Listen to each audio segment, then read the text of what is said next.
गुरुर्देवो महेश्वरः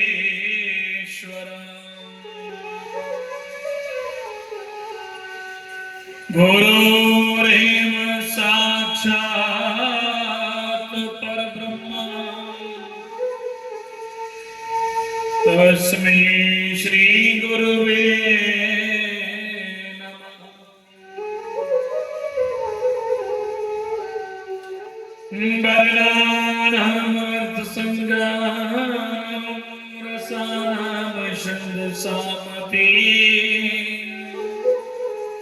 मंगलानां च कर्तारो वन्दे वाणि विनायकम्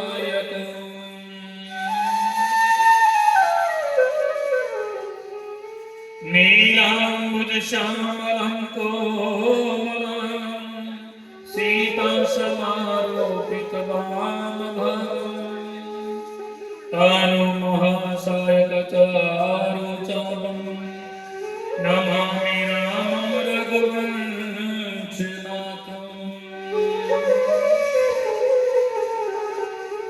वसुदेवं सुतं देवं कंसचाणूरमर्दनं देवकी परमानन्दं कृष्ण वन्दे जगद्गुरुम्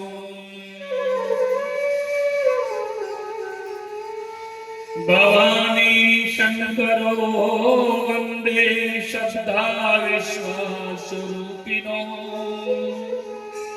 याज्ञं विना पश्यन्ते सिद्धस्वान्तस्त्वमेश्वरो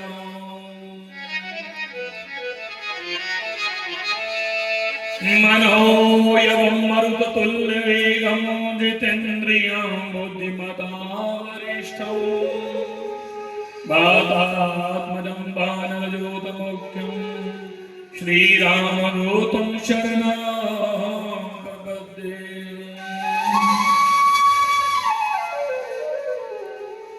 श्रीगुरुचरण सरोज रज निज मन मुकुर सुधारे वरनौ रघुवर विमल जस जो दायक फल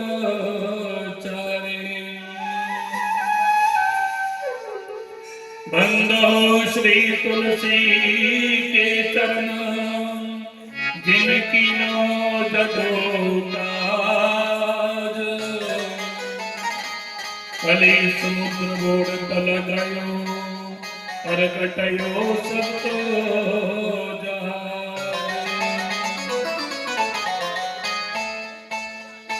कुलहानाम शुभदा शांता सर्वदा कुलवर्धनम् आयुर्बलं यशोदे कुलदेव नमोस्तुते। बोलिए सतगुरुदेव भगवान की जय। बोलिए कुलदेव भगवान की जय। श्री महाशक्ति चुंब शास्त्री महाराज की जय। श्री बालकृष्ण भगवान की जय। श्री राघवेंद्र सरकार की जय। श्री जानकी मैया की जय। चारों भाइयों की जय।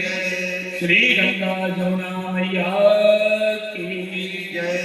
श्री सरस्वती मैया की जय। रघुकुल रीति सदा चली आए रघुकुल रीति सदा चली आए रघुकुल रीति सदा चली आए रघुकुल रीति सदा चली आए प्राण गहो वचन न जाए प्राण जाओ पर वचन न जाए प्राण जाओ पर वचन न जाए प्राण जाओ पर वचन न जाए रघुकुल रीति सदा चली आए रघुकुल रीति सदा चली आए प्राण जाओ मारो वचन न जाए प्राण जाओ पर वचन न जाए देवी ये रघुकुल रीत सदा चली आए प्राण जाओ पर वचन ऐसा तो हो ही नहीं सकता। हम एक बार जब वचन दे देते हैं रघुकुल और फिर उसे पूरा करके छोड़ते हैं तो फिर जब कई ने कहा फिर महाराज मेरी भी प्रार्थना सुन लो दो ही वर मांगूंगी आपसे। और यहाँ पर तुलसी बाबा बड़ी सुंदर चौपाई में क्या लिखते हैं कि सुनो प्राण प्रिय बावत जी का सुनो प्राण प्रिय बावत जी का देहो एक वर भरत टीका भरत टीका मांगो दूसर वर कर जोरी मांगो दूसर वर कर जोरी बहुनाथ मनोरथ मोरी बहुनाथ मनोरथ मोरी तापस देश विशेष उदासी तापस देश विशेष उदासी 14 वर्ष राम बनवासी 14 वर्ष राम बनवासी श्री राम जय राम जय जय राम श्री राम जय राम जय जय राम श्री राम जय राम जय जय राम श्री राम जय राम जय जय राम। एक ने कहा महाराज दो ही वरदान क्या सुनो प्राण प्रिय भागवत जी का देह एक वर बरहत पहला वर ये है कि मेरे पुत्र भरत को युवराज पद पर बैठाया राज सिंहासन किसको दिया जाए भरत को राजगद्दी दी जाए। तो जब भरत के लिए ये महाराजा दशरथ ने जब ये बात सुनी दशरथ जी को उनकी प्रसन्नता में कोई फर्क नहीं पड़ा। मन में सोचा चलो कोई बात नहीं राम ने दशरथ के लिए दशरथ को बना देंगे। दशरथ जी ने कहा भरत जी को बना देंगे तो उनके मन में कोई विचार नहीं बदले क्योंकि जब कहा कि भरत को राज सिंहासन दिया जाए और जब दूसरे वर के लिए कहा कि दूसरा वरदान मेरा मैं मांगती हूं कि तपस्वी देश में उदासीन होकर के राम को 14 वर्ष उसको वनवास दिया जाए। तो जब 14 वर्ष वनवास राम के लिए कहा तो कहते हैं दशरथ जी के उनका हृदय कांपने लगा। पहले नहीं उदास हो गए जब भरत के लिए राजगद्दी के लिए कहा पर राम के लिए जब 14 वर्ष का वनवास कहा तो उस राजा दशरथ जी महाराज व्याकुल हो गए और दशरथ जी माथे पकड़ करके रोने लगे। ये क्या बात रही हो देवी तुम भरत के लिए राज सिंहासन मांग रही हो कोई बात नहीं वो मैं दे दूंगा पर तुम राम को 14 वर्ष के लिए वनवास दशरथ जी ने कहा देवी ये भरत राम दोनों मेरे नेत्र हैं, पर मैं इन कभी दोनों के साथ कभी भेदभाव नहीं मैंने किया। और तुम भरत के लिए राज शासन के लिए कर रही हो ना, तो मैं अभी दोनों को भेजता हूं। भरत जी ननिहाल में गए हैं और उनको बुलाकर उनको राज सिंहासन पर बैठा दूंगा।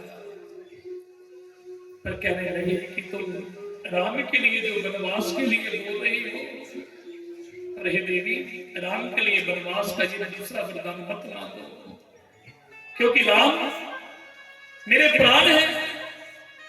मोरे भरत राम दो आंखी है, सत्य कहो करे शंकर साखी।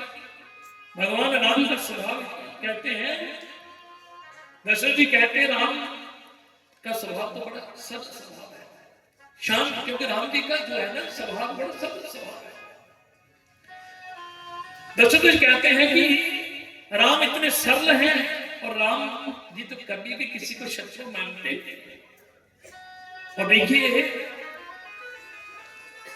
अब आपकी कथा सुनेंगे ना, रावण के सब जब युद्ध हो रहा था ना राम, तो जब राम जी रावण पर बाण चलाते थे, तो राम को जब गाव लगते थे, बाण लगते थे ना, तो बाण रावण जब चलाता था तो उसको जब गाव लग जाते थे, तो जब रावण वापस आता तो मंदोदरी ने एक दिन रावण को क्या किया, मलहम लगाने लगी। और मंदोदरी ने देखा रावण रो रहा, और मंदोदरी ने रावण पहली बार रोते हुए देखा और कहा, मंदोदरी ने कहा स्वामी क्या आपको ज्यादा दर्द हो रही है? और रावण ने कहा मंदोदरी दर्द नहीं हो रही, मैं उसको याद कर रहा हूं राम को। क्या? अरे शत्रु तो बड़े मिलते हैं, पर राम जैसा शत्रु किसी को है? मैं तो खुश हूं, मुझे कम से कम शत्रु को राम जैसा मुझे शत्रु राम तो मुझे शत्रु के रूप में मिले हैं। कहते हैं कि जब उस दशरथ वहां पर रावण कहता था मंदोदरी को कि जब मेरे पर बाण चलाते थे ना, तो जब मेरे अस्त्र शस्त्र सब गिर जाते, तो फिर राम बाण चलाना बंद कर देते। कहते हैं दशरथ जाओ, जाकर के अभी जाओ, और फिर कल फिर तैयार होके फिर आना। और कहते राम जी का ऐसा स्वभाव है सब, इसलिए रावण जैसे भी सोचते थे कि मुझे शत्रु मिले तो राम जैसा शत्रु मिले। और दशरथ जी कहते हैं देवी राम तो किसी को भी अपना शत्रु नहीं मानता, इतना उसका सरल स्वभाव है। और दशरथ जी कहते हैं कि हे प्रिय, मैं संत कहता हूं मछली चाहे पानी के बिना जीवित रह सकती है, और सांप चाहे मणि के बिना जीवित रह सकता है, पर मैं राम के बिना नहीं रह सकता, उसके बिना मैं जीवित नहीं रह सकता। और राजा के कोमल कोमल वचन को सुन करके है, अब यहां पर जो है दशरथ जी बार बार यहां पर उसको समझा रहे हैं, पर यहां पर कहा मानने वाली। और मंत्रा समझे देख रही है, पीछे से चुप के देख रही है। और केकई को तो मंत्रा के बाद याद आ गई कि महारानी जी ध्यान रख देना, महाराज ऊपर से बड़े मीठे हैं पर मन से बड़े मलिन हैं। और उसके केकई ने कहा महाराज मैं कुछ नहीं जानती, बस मैं यही चाहती हूँ मेरे पुत्र को जो है भरत को राज सिंहासन पर बैठाया है, क्योंकि वो पुत्र तो आपका भी है, वो कोई आपने मोल लेकर कोई बाहर से कोई खरीदा हो रहे, वो तो आपका भी बेटा है ना, कहां से? इसलिए आप भरत को राज सिंहासन देने में क्या विरोध है? तो दशरथ ने कहा देवी भरत को राज सिंहासन देने में कोई ऐतराज नहीं है, पर राम को तो तुम वनवास के लिए बोल रही हो, ऐसा मत करो, क्योंकि तुम ये करोगे ना देवी। पर एक बात सुन ले कि दशरथ जी ने कहा देवी एक बात ध्यान से सुनना। क्रोध में आकर दशरथ जी ने क्या कहा कि को गोस्वामी जी लिखते हैं कि सुबह बसी फिर अवध सुहाई, सुबह बसी अवध सुहाई, सब गुण गाओ राम प्रभु गाई, सब गुण गाओ राम गाई। तोर कलंक को मोर पछताओ, मोर कलंक को मोर पछताओ, मोहे मुँह मिटी न जाओ, मोहे मिटे न जाओ। कहने लगे देवी एक बात याद रखना, हे कैकेयी, क्रोध में आकर दशरथ ने कहा कि तेरी उजाड़ी हुई अयोध्या एक दिन फिर बसेगी, राम राजा बनेंगे, सभी भाई हैं उसकी सेवा करेंगे, किंतु तेरा कलंक और मेरा प्रस्ताव मरने के बाद भी नहीं मिटेगा। तब दशरथ ने जब कहा और दशरथ जी विलाप करने लगे और भगवान सूर्य से प्रार्थना करते हैं कि हे सूर्य नारायण, कल का सूर्य उदय नहीं होना चाहिए, क्योंकि सूर्य उदय हो गया तो इस अयोध्या को छोड़कर राम जी, जब उनको पता चल गया तो राम जी अयोध्या को छोड़कर चले जाएंगे, क्योंकि मैं जानता हूं वो मेरी आज्ञा का पालन करेगा। इसलिए दशरथ जी भगवान सूर्य से प्रार्थना कर रहे हैं कि सारी रात दशरथ जी महाराज विलाप करते रहे, और यहाँ पर पूरी रात, और यहाँ पर तो किसी को पता ही नहीं है, अयोध्या में सब लोग अपनी तैयारी में लगे हैं कि राम को युवराज पद दिया जाएगा, सब लोग सामग्री इकट्ठी कर रहे हैं, तैयारी कर रहे हैं, पर किसी को नहीं पता है। और सुबह का 4 बजे का समय था। अब दशरथ जी तो पूरी रात जागते रहे, रोते रहे, विलाप करते रहे,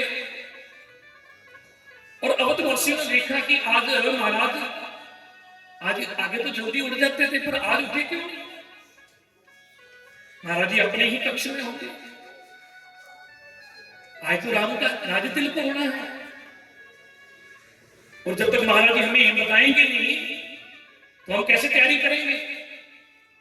इसलिए पर ये कोई नहीं जानता कि कल राम को 14 वर्ष का वनवास हो जाएगा, राम जी 14 वर्ष के लिए वनवास चले जाएंगे। और आज ब्रह्म मुहूर्त में जब सब लोग द्वार पे खड़े हैं, और इधर सुमंत जी को कहा कि आप भी देखो महाराज क्यों नहीं उठी अभी तक। सुमंत जी महाराज दशरथ के पास कक्ष में गए, और वहां पर देखा तो दशरथ जी जमीन पर पड़े रो रहे, विलाप कर रहे, और अंदर जाते ही ऐसे सुमंत जी को लगा कि ऐसे लग रहा कि महल काटने को दौड़ रहा। और जब दशरथ जी को व्याकुल देखा, धरती पर पड़े हैं, मूर्छित होके पड़े हैं, सुमंत ने कैकेयी को पूछा, महारानी जी क्या बात है, महाराज क्यों कैसे दुखी है, क्या बात है? आज तो राघव को युवराज पद दिया जाएगा, और यहाँ पर सब आप ही उदास लग रही है, और महाराज जी क्यों दुखी है? अब यहाँ कैकेयी ने सुमंत को कहा कि परी नारद ही नीद निसी, हे तू जान जगदीशो, राम राम रटि बोरो किया कहीं न परमो महेशो। कैकेयी ने कहा पता नहीं क्या बात होगी, आज पूरी रात राम राम रटते रहे, कुछ बताते नहीं, तुम राम को ही बुलाओ, राम को हो सकता बताइए, बता दे। तो सुमंत जी दौड़ते बाहर गए, दौड़ते हुए बाहर गए, और मन में सोचने लगे ये क्या हो गया महाराज को, और जब दौड़ते हुए हेमंत तो सुमंत जी को देखा तो सब लोग भाई क्या हो गया महाराज, अरे सुमंत जी क्या हो गया?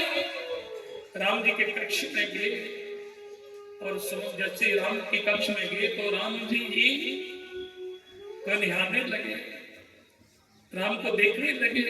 क्या कि राम ने कहा क्या हुआ? अरे सुमंत ने कहा पता नहीं महाराज, आज मैं महाराज जी के मुखमंडल पर है आ गया, महाराज जी बड़े उदास हैं और जमीन पर पड़े हैं, मूर्छित अवस्था में पड़े हैं और आपको याद कर रहे हैं। और जैसे ही मेरे राम ने ये बात सुनी कि मुझे पिताजी बुला रहे हैं, और राम जी तो उसी समय अपने पीताम्बर को पहनने भूल गए और बिना पीताम्बर एक पीताम्बर पड़ा दौड़ते हुए जा रहे हैं, मेरे पिताजी मुझे बुला रहे हैं। और दौड़ते हुए जब राम जी, भगवान श्री राम जी दशरथ जी के कक्ष में देखा तो दशरथ जी जमीन पर पड़े हैं और पिताजी को देखा और पिताजी को प्रणाम करने लगे। पिताजी क्या हुआ, क्या बात है, आप इतनी उदास और मूर्छित अवस्था में पड़े? पर दशरथ जी से कुछ बोला नहीं आ रहा। वो समय जी कहते हैं मोहि कहो मात तात दुख कारण तरहि तन देहि होय निभाई। कहते हैं कि बताओ तो सही पिताजी क्या बात है, आपके दुख का कारण क्या है? भगवान श्री राम जी के देखिए जीवन में कितना धैर्य है। पहली बार जीवन में राम जी के जीवन में दुख आया, फिर भी धैर्य बना हुआ है।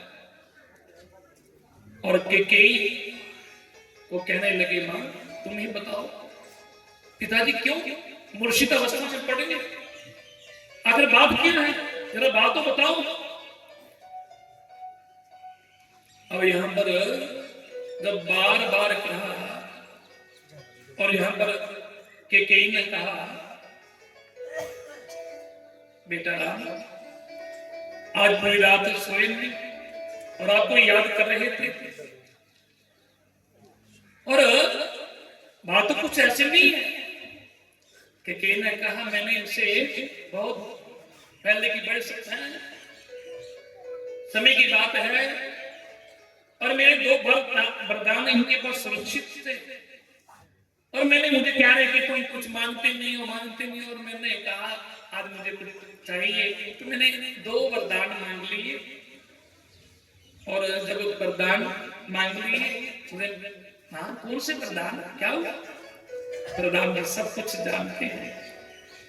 और देखिए यहाँ पर गोस्वामी तुलसी बाबा ने जहां पर जो है ना तुलसी बाबा ने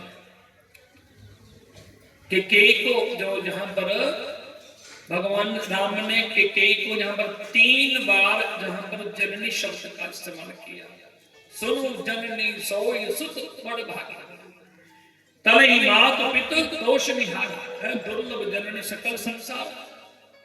और तीसरे में तेई मां पितु आयुष बहु समंत जननी तोर। और देखिए जननी में और मां में कोई अंतर नहीं होता। और जननी कहते हैं जन्म देने वाली मां को, और जन्म देने वाली मां होती है ना अपने बच्चे के मन के भाव को समझ जाती है, मेरे बच्चे को किस चीज की जरूरत है, बच्चे के मन का भाव जानती है। छोटा सा बच्चा होता है साल भर का, जब तक नहीं होता उसकी मां समझ जाती है कि आज इसको क्या चाहिए। इसलिए भगवान राम को लग रहा है कि कैकेयी मां संसार भले ही कौशल्या के नाम से मुझे तो लोग दुनिया जानती है, और कैकेयी तो मेरी जननी है जिसने मेरे भाव को समझा है, मेरे मन के भाव को समझा। क्योंकि कैकेयी जो है वो जानती है राम के भाव, मन की भाव को जानती है। तो इसलिए बार बार तुलसी बाबा ने कहा कि भगवान उनको जननी करके बुला रहे हैं। हाँ बताओ क्या बात है, कौन से वरदान? और जब वरदान के लिए कहा तो कैकेयी ने पूरी बात बता दी कि ऐसे ऐसे बात है, मैंने 2 वरदान मांग लिए और मैंने पहला वरदान मांगा कि मेरे पुत्र भरत को राज सिंहासन गद्दी दी जाए, और आपके लिए मैंने बोल दिया कि 14 वर्ष का वनवास जब ये बात कही तो राम जी मुस्कुराने लगे, प्रणाम करने लगे, बोले मां बस इतनी सी बात कही। पिताजी मुर्शिद होकर पड़े, पिताजी उदास हैं। अरे ये कौन सी बात? एक पुत्र का दायित्व होता है, पुत्र एक पुत्र का क्या वर्ग होता है कि माता पिता की आज्ञा का पालन करना। इससे मेरी बड़ी और कौन सी सौभाग्य की बात है। मैं तो पिताजी को प्रणाम किया, बोले पिताजी आप इस बात के लिए उदास हैं, पर दशरथ जी से कुछ बोला नहीं आ रहा।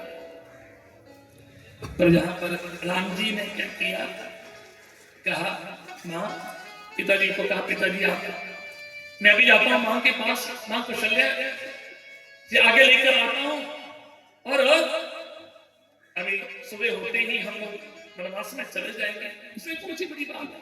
अरे 14 वर्ष तो ऐसे बीत गए पता ही नहीं चलेगा। और देखिए भगवान राम को जिसको वनवास मिला है, सज्जनों आप विचार करें, इस राम को वनवास मिला है, राम के चेहरे पर जरा भी उदासी नहीं आया। पिताजी का आज्ञा बस जैसे सुना कि उनके वनवास और भरत को राजगद्दी, राम जी को जरा सा दुख भी नहीं हुआ। माता पिता की आज्ञा का पालन मन में सोचा, आगे का पालन मुझे करना, और खुशी खुशी से। और आज का कोई पुत्र होता, विचार करे कलयुग में कोई ऐसा पुत्र होता, उसको वनवास दिया होता तो क्या हो जाता क्या? अरे पिताजी से जब ना जाने कितने प्रश्न करता, पिताजी से कहता कि पिताजी आपने मुझे वनवास दिया, मैंने कौन सा गुनाह किया, किस गुनाह की मुझे सजा मिल रही है?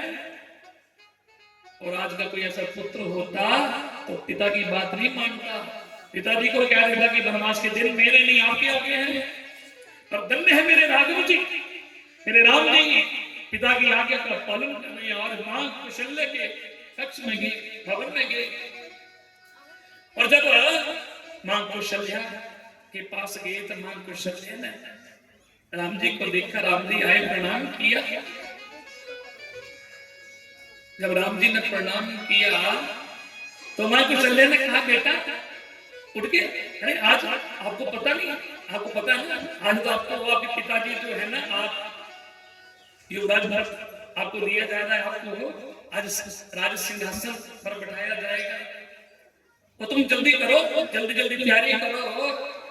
पर भगवान राम जी मन में सोच रहे, मां क्या बताऊं तुम्हें कि आज इस राम को राज सिंहासन नहीं, आज तो इसको वनवास मिल गया है। और अब ये कह तो नहीं सकते, अगर मन में विचार किया अगर कहूंगा तो फिर मां को दुख होगा। इसलिए यहाँ पर प्रभु ने सोचा कि थोड़ा सा इसमें संशोधन करकर, संशोधन क्या किया, और यहाँ पर भगवान कहते हैं मां, पिताजी ने ना मुझे उस थोड़ा सिंहासन में से थोड़ा संशोधन किया। बोले कौन सा संशोधन? बोले उसको थोड़ा सा कुछ परिवर्तन किया है। क्या परिवर्तन किया है? यहाँ पर भगवान कहते हैं, क्या कह रहे हैं, पिता दीन मोही काने राजो, पिता दीन मोही काने राजो, पिता दीन मोही काने राजो, पिता दीन मोही काने राजो, जहाँ सब बाती मोर बड़कारो, जहाँ सब बाती मोर बड़कारो, आय सुदेही मुदित मन माता, आय सुदेही मुदित मन माता, देही मुद मंगल कनदाता,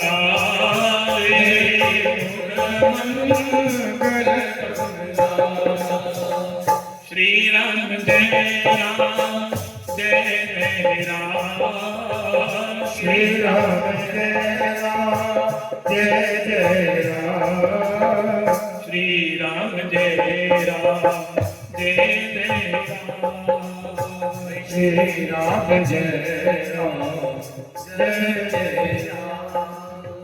भगवान क्या कह रहे हैं कि पिता दीन मोहि कानन राजू। ध्यान दीजिए, पिता दीन मोहि का, यहां पर अगर कहते कि पिता दीन मोहि जंगल राजू, तो फिर तो यही आया था कि जंगल का मैं मुझे बन जंगल का राजा बना दिया। तो जंगल की जगह क्या भगवान ने थोड़ा यहाँ पर शब्द का इस्तेमाल क्या किया, पिता दीन मोहि कानन राजू। पर मां ने कहा, जब भगवान ने कहा कि पिताजी ने मुझे ना कानन अयोध्या के सिवाय अयोध्या को का राज नहीं, भगवान कहते हैं कि पिताजी ने मुझे कानन है यहाँ पर क्या कानन का राज दे दिया मुझे, पिताजी मुझे कानन का राजा बनाना चाहते हैं। तो मां ने कहा कि कानन का राजा, कानन क्या होता है? तो मां कौशल्या नहीं समझ सकी कि कानन शब्द क्या है। मन में सोचा कि कानून कोई होगा है, और ये नहीं कहा कि मुझे जंगल का है राजनीति या वनवास दे दिया। तो इसलिए भगवान राम के संग में एक मंत्री का बेटा था, और उसने सोचा, भगवान की ओर देखा कि इशारा किया, प्रभु मैं मां को बता दूं क्या? भगवान ने कहा नहीं मत बताना, मां को कष्ट होगा। और मां ने सोचा कि हो सकता है महाराज ने कुछ परिवर्तन किया हो और कह दिया कि मुझे कानन का राज दिया जाएगा और मेरे छोटे भाई भरत जी को यहाँ का अयोध्या का राज दिया जाएगा। तो मां ने सोचा कि कानन का राज दिया होगा। तो इसलिए इतनी देर में मंत्री का बेटा मां कौशल्या के पास आ बोले, मां आपको पता है राघव जी ने जब आपको कहा कि कानन का राज्य, कानून जानती हो? कौशल्या ने नहीं कहा नहीं। और उस मंत्री के बेटे में यहाँ तुलसी बाबा ने नाम तो नहीं लिखा है कौन था, पर मंत्री का बेटा यहाँ बताया है कि उसने कहा मां राघव जी को है ना कोई कानून शानून का राज नहीं, उसको तो 14 वर्ष का वनवास महाराज ने दिया। 14 वर्ष का वनवास। और कौशल्या मैया ने जैसे जी सुना, राम जी के पास गए, अरे बेटा राम तुम कह रहे कि कानन का राज, और मुझे तो पता चल गया कि तुम्हें पिता ने 14 वर्ष का वनवास दिया। मां कौशल्या ने कहा, बेटा तुम चिंता मत करो, मैं हूं, और मेरे होते हुए तुम्हें तुम्हारे पिता तुम्हें 14 वर्ष का वनवास नहीं दे सकते, क्योंकि मां से पिता से मां का दर्जा 10 गुना ज्यादा होता है। इसलिए कहा कि तुम चिंता मत करो, मैं हूं ना बेटा। और भगवान ने मां की कौशल्या की ओर देखा, कौशल्या ने कहा इसलिए तुम चिंता मत करो बेटा, तुम्हें पिता ने अगर वनवास दिया है तो फिर तुम्हें जाने नहीं दूंगी। पर भगवान ने धीरे से कह दिया, मां वनवास खाली पिता ने नहीं दिया मुझे तो मां कैकेयी ने भी है मुझे 14 वर्ष का वनवास दिया। जब ये कहा कि मां कैकेयी ने, तो मां कौशल्या ने कहा अगर कैकेयी ने भी कहा है, कहते राम अगर कैकेयी ने भी कहा है, क्योंकि मेरा दर्जा तो पिता से 10 गुना होता है, पर सौतेली मां का दर्जा तो मेरे से भी 100 गुना ऊपर दर्जा होता है। श्री राम जय राम जय जय राम, श्री राम जय राम भगवान की जय।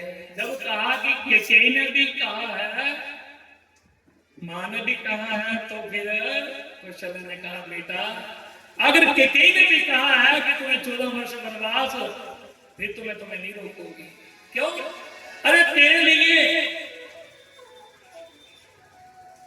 लिए तो बेटा ये अयोध्या है क्या? अगर मां ने भी कहा है कि कैकेयी ने, तो कैकेयी अयोध्या जो है उसकी बराबरी नहीं कर सकती। इसलिए कौशल्या ने कहा बेटा मैं तुम्हें रोकूंगी नहीं, पर मैं क्या करूं? कौशल्या तो रो रही है। माँ है ना। पर माँ कौशल्या ने कहा बेटा पर मैं तुम्हें रोक तो नहीं सकती क्योंकि पिता की आज्ञा का पालन तुम्हें करना है, माँ ने भी तुम्हें आज्ञा दी है, पर मैं तो तेरे साथ नहीं जा सकती। क्यों? क्योंकि मैं जाऊंगी तो आप सोचेंगे कि ये कैसी पति प्रथा है, अपने पति को छोड़कर जा रही। और यहाँ पे भगवान जब पिताजी के पास गए, इधर लक्ष्मण जी को पता, क्योंकि प्रसंग तो बहुत लंबा है, और लक्ष्मण जी को जब पता चला तो लक्ष्मण जी आए, भैया ये क्या चल रहा है, आपको वनवास।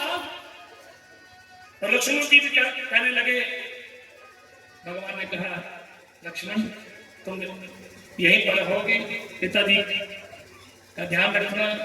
और लक्ष्मण ने कहा नहीं भैया, आपको पता है मैं तो आपकी सेवा में रहता, मुझे दो, मैं भी आपके साथ चलूंगा।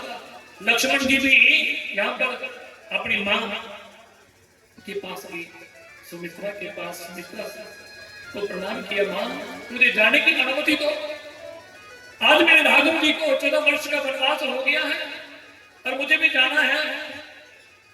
आज सुमित्रा ने कहा, मैं गदगद हो गई। सुमित्रा ने कहा बेटा पुत्र हो तो तेरा जैसा, मैं भाग्यशाली हूं, मुझे तेरा जैसा पुत्र मुझे मिला है कि आज तुम अपने बड़े भाई राम राघव की तुम सेवा करोगे। और यहाँ पर सबको समझने से पता चल गया कि राम जी को वनवास हो गया, और ये सूचना तो ये खबर इतनी जल्दी फैल गई कि जो लोग खुशी के लिए सब लोग तैयारी कर रहे थे, सबको पता चल गया कि राम को वनवास हो चुका है, और राम जी वनवास के लिए 14 वर्ष के लिए वनवास जाने की तैयारी है। और यहाँ पर मां जानकी जब आई, जानकी जी खड़ी हो गई, जानकी रोने लगी, और भगवान ने जानकी मां जानकी को भी समझाया देवी, और आपको तो मां की सेवा करनी है, आपको यहीं रहना है। और मां जानकी ने भी प्रार्थना की, प्रभु मुझे भी आप अपने संग ले चलिए, आपके बिना तो मैं रह नहीं सकती, आप हैं और आपकी मैं सेवा करूंगी। भगवान राम ने सीता को भी बड़ा समझाया, पर मां जानकी नहीं मानी। और यहाँ पे मां सुमित्रा, मां कौशल्या, जिन जिन लोगों को पता चला कि राम को वनवास हो गया, और राम जी ने अब पिताजी को प्रणाम कर रहे हैं, राम लक्ष्मण और मां जानकी तीनों राजा दशरथ जी को प्रणाम किया, पिताजी मुझे आगे दीजिए, मैं आपके आगे का पालन करूंगा, और जल्दी ही 14 वर्ष मेरे लिए कुछ नहीं होंगे, 14 वर्ष पता ही नहीं चलेगा कैसे बीत जाएंगे। आज राघव जी सजनों आज सब लोगों को छोड़ करके जा रहे हैं, अब जा रही है तो सब लोग भगवान राम को रोकने की कोशिश करते हैं, हे राघव, हे रघुवर आप मत जाइए, ये क्या हो गया। कुछ लोग तो जो केकेई से इतना प्रेम करते थे, केकेई को न जाने क्या क्या बोलने लगे, अरे कैसा है जो राम इस केकेई से कितना प्रेम करते हैं, और केकेई भी राम से इतना प्रेम करती है, पर क्या राम के लिए 14 वर्ष का वनवास मांग लिया। और यहाँ पर राजा दशरथ जी मूर्छित अवस्था में पड़े हैं, उनसे तो कुछ बोला नहीं जा रहा।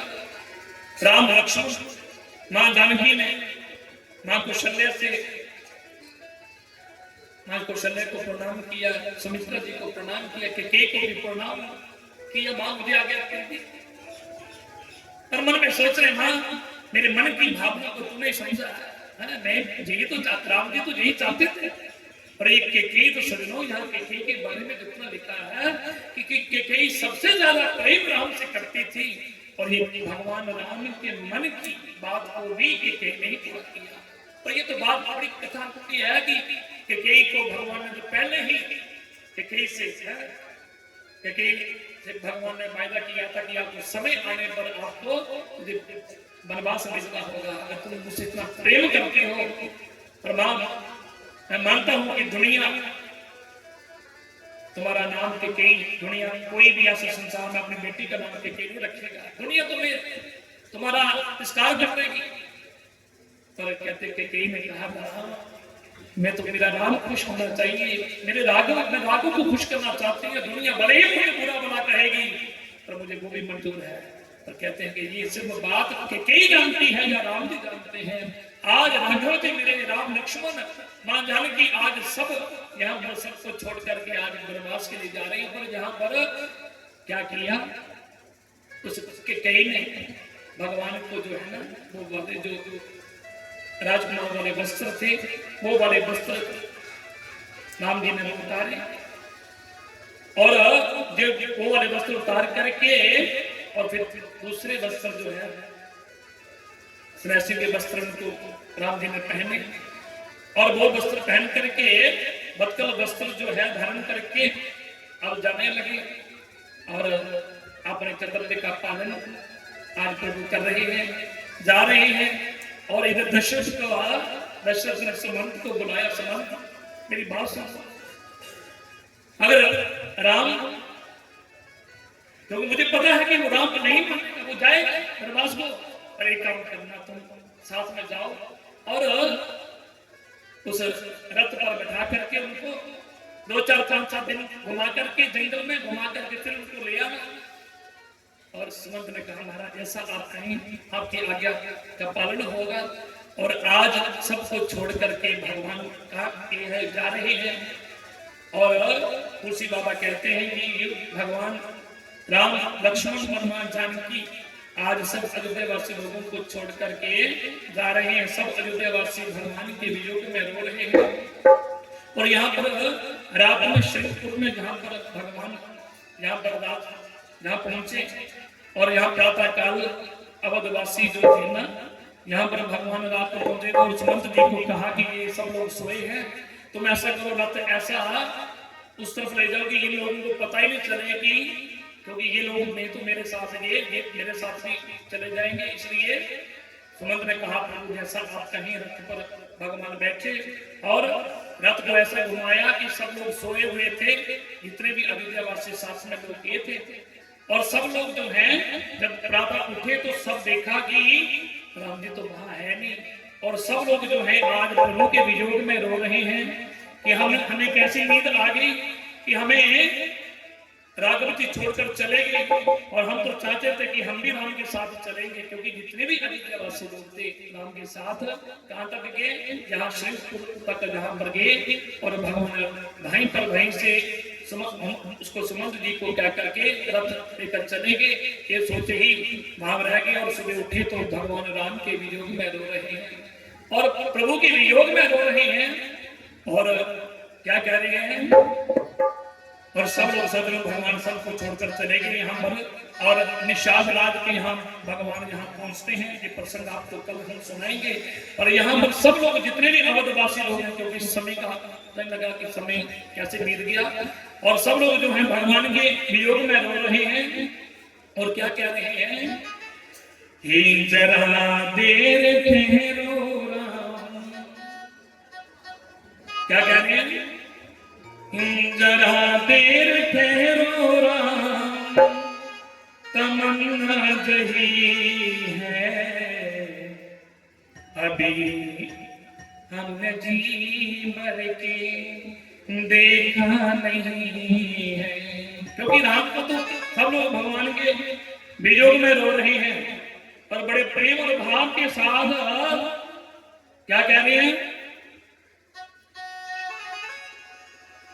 जरा देर ठहरो राम, तमन्ना जही है, अभी हमने जी भर के देखा नहीं है। जरा देर ठहरो राम, तमन्ना जही है, अभी हमने जी भर के देखा नहीं है, अभी हमने जी भर के देखा नहीं है। जरा देर ठहरो तमन्ना यही है, जरा देर ठहरो तमन्ना यही है, अभी हमने जी भर के देखा नहीं है, अभी हमने जी भर के देखा नहीं है, अभी हमने जी भर के देखा नहीं है, अभी हमने जी भर के देखा नहीं है। सब लोग भगवान के वियोग में रो रहे हैं, राघव जी हमको छोड़कर चले गए। आज मैया कौशल्या भी रो रही है, दशरथ भी भगवान के वियोग में मूर्छित पड़े हैं, भगवान सबको छोड़कर चले गए। मां सुमित्रा आज सब अयोध्यावासी भगवान के वियोग में रो रहे हैं। जो साथ भगवान राघव के साथ गए थे, भगवान उनको भी छोड़कर चले गए।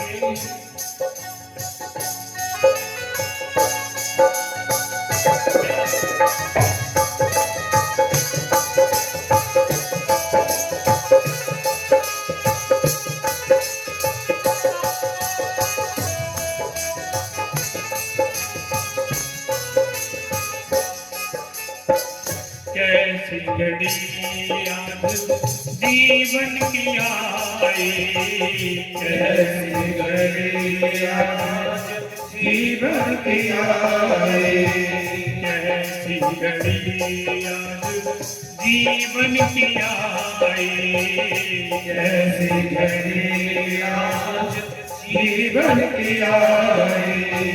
अपने ही प्राणों की करते विदाई, अपने ही प्राणों की करते विदाई, अपने ही प्राणों की करते विदाई, अपने ही प्राणों की करते विदाई।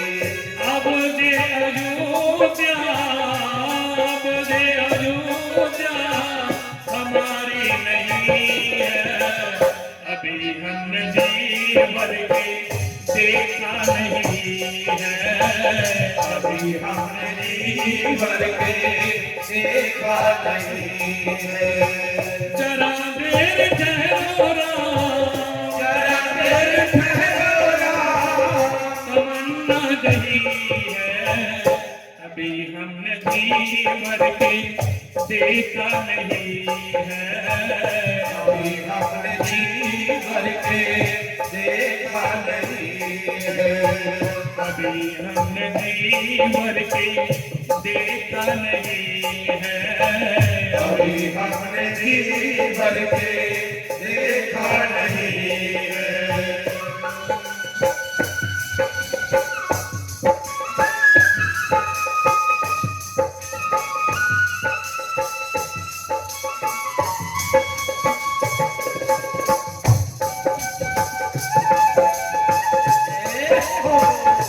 काली की सेवा।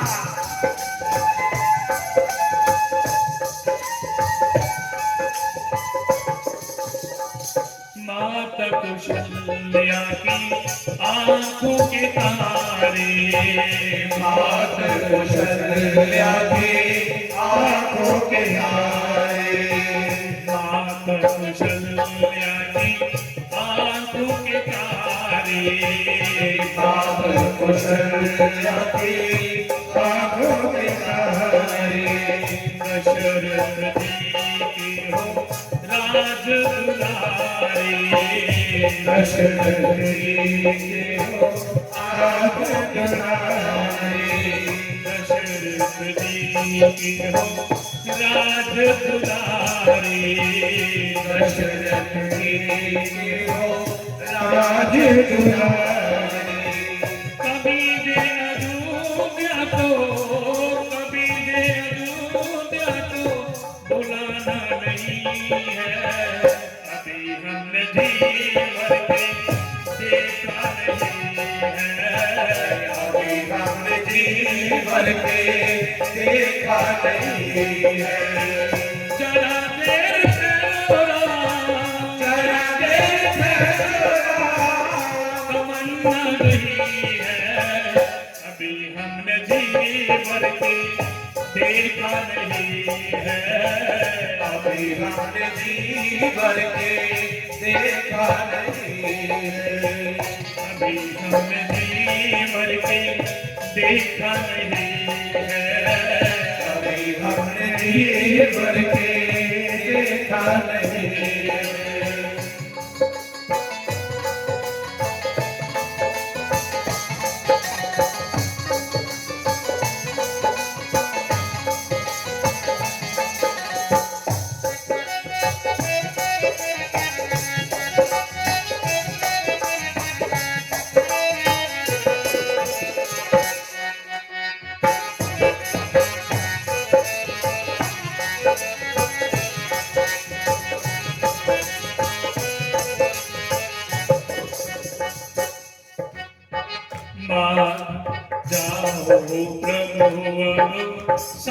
हो रहा है। जाओ प्रभु अब समय हो रहा है। जाओ प्रभु अब समय हो रहा है। जाओ प्रभु अब समय हो रहा है। घरों का उजाला भी कम हो रहा है। घरों का उजाला भी कम हो रहा है। घरों का उजाला भी कम हो रहा है। घरों का उजाला भी कम हो रहा है। अंधेरी निशा का ठिकाना नहीं है। अभी हमने जी भर के देखा नहीं है। अभी हमने जी भर के देखा नहीं है। जरा देर ठहरो, जरा देर ठहरो, तमन्ना नहीं है। अभी हमने जी भर के देखा नहीं है। अभी हमने जी भर के देखा नहीं है। अभी हमने जी भर के देखा नहीं है। अभी हमने जी भर के देखा नहीं है। अभी हमने जी भर के देखा नहीं है। अभी हमने जी भर के देखा नहीं है। अभी हमने जी भर के देखा नहीं है। अभी हमने जी भर के देखा नहीं है। बोलिए राघवेंद्र सरकार की जय। सियावर रामचंद्र